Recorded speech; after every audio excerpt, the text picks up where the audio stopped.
So Andrew Dixon White was a history and English professor at the University of Michigan when the Civil War came in 1861. Many of his best students enlisted in the Union Army, and they were led by an incompetent officer. And he blames that officer for the deaths of many of his best pupils. And so when he and Ezra Cornell founded Cornell University shortly after the Civil War, he said that we will go further than any other institution had dreamed of going in providing military instruction to undergraduates. He saw the requirement to make great military officers as more than just a check in the box, as a moral obligation, as something that the country needed in case of the next contingency. So the first few years, Cornell was essentially a military school. They ran a program they called the Corps of Cadets, and that was a 2-year program. All men had to go through it, and they actually even stood up a band, and you would often see them out in the art squad. You would see thousands in their dress uniform out marching together. Frank A. Barton and Irvin Phillip were the first two of over 10,000 men and women who would graduate from Cornell and go on to commissioned service in the United States. On the eve of the United States entering into World War I, Cornell actually built a hangar, and at the time it was the new drill hangar, but it's now actually called Barton Hall, which was renamed in 1940.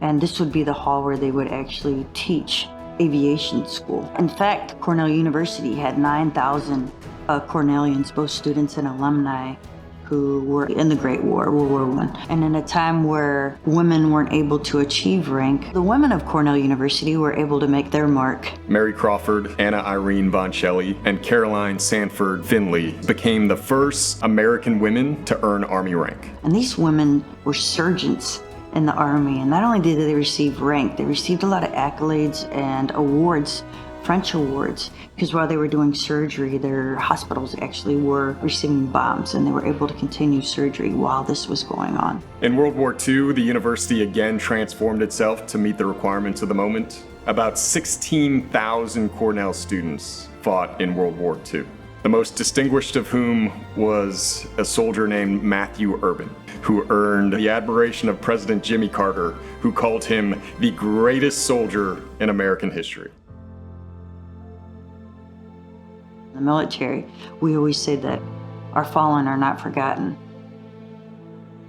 And I just appreciate through the memorials that they continue to build here on campus that it's just another example of how Cornell appreciates their military members.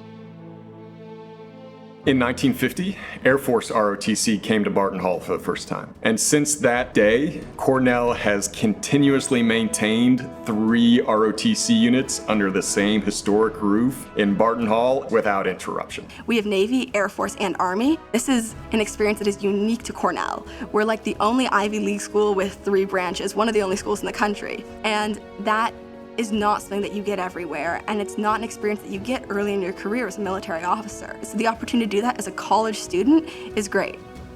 So what does it mean to earn a degree or a certificate from Cornell? Wow, I would say, I think it's for anyone. It's for anyone who wants to challenge themselves. This challenge is intentional, and it is used to create stronger people, mentally, academically. It's also used to create stronger communities. Cornell is a university that really values the veterans' perspective, that understands that they bring different experiences that are only going to enrich not only our classroom environment, but the vibrancy of campus writ large. The Cornell ethos is one of selfless service. And I think when I look back at the history of Cornell, it permeates the entire university's history, not just our military history. But Cornellians serve in every different field.